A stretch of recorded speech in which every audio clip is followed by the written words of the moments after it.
স্বাধীনতা দিবসের ছুটি এবং তারপরে জন্মাষ্টমী এবং তারপরে রোববার 3 দিন ছুটি পাওয়ার জন্যই দীঘার পর্যটনের আনাগোনা যেমন বেড়েছে, সেই পর্যটনের আনাগোনা কিন্তু সবচেয়ে বেশি ঢল পড়েছে দীঘার জন্মাষ্টমী অনুষ্ঠানের দিকে। দীঘার জন্মাষ্টমী অনুষ্ঠান নিয়ে দীঘার পুরোহিত প্রধান কি বললেন শুনুন আপনারা। আজ জন্মাষ্টমী, সেই জন্মাষ্টমী উপলক্ষে জন্মাষ্টমী পালন করছেন ওখানকার পুরোহিত দ্বারা, এবং সেই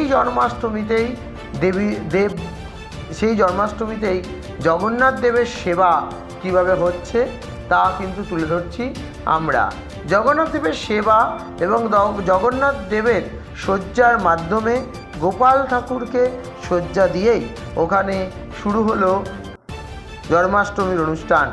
এই জন্মাষ্টমীর অনুষ্ঠানে কি উপস্থিত ছিলেন সাধারণ মানুষ।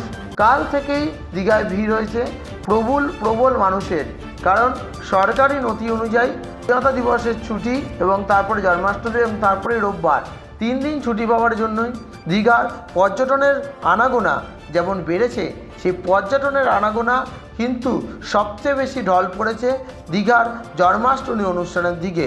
দীঘার জন্মাষ্টমী অনুষ্ঠান নিয়ে দীঘার পুরোহিত প্রধান কি বললেন শুনুন আপনারা।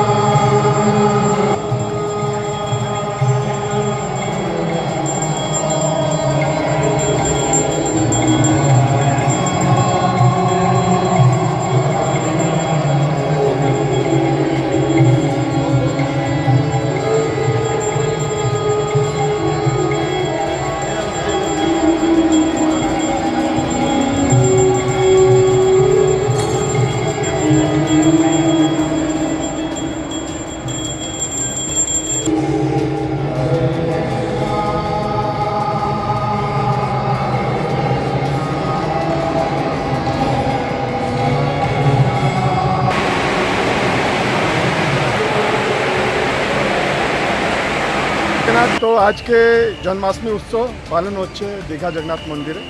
সকাল 6টা থেকেই দর্শনার্থীরা আসছে এখানে। কাল থেকে আজ পর্যন্ত অনেক মানুষ এখানে দর্শনের জন্য আসছেন।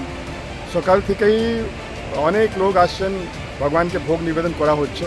এখন ভগবানের অভিষেক হবে, রাত্রিবেলা 10টার সময় থেকে অভিষেক হবে। এখানে কালচারাল প্রোগ্রামও হচ্ছে, অনেক আর্টিস্টরা ওরা ওডিসি ডান্স পারফর্ম করবে ভগবানের আনন্দের জন্যে। রাত্রিবেলা 10টা থেকে 11:30 পর্যন্ত ভগবানকে অভিষেক করানো হবে। 11:30 ভগবানকে নতুন বস্ত্র অর্পণ করা হবে। তারপরে ভগবানকে ভোগ নিবেদন করার পরে রাত্রি ঠিক 12টার সময় ভগবান সবাইকে দর্শন দেবেন। জন্মাষ্টমী মহা আরতি হবে আর তারপরে সবাইকে প্রসাদ বিতরণ করা হবে। জয় জগন্নাথ।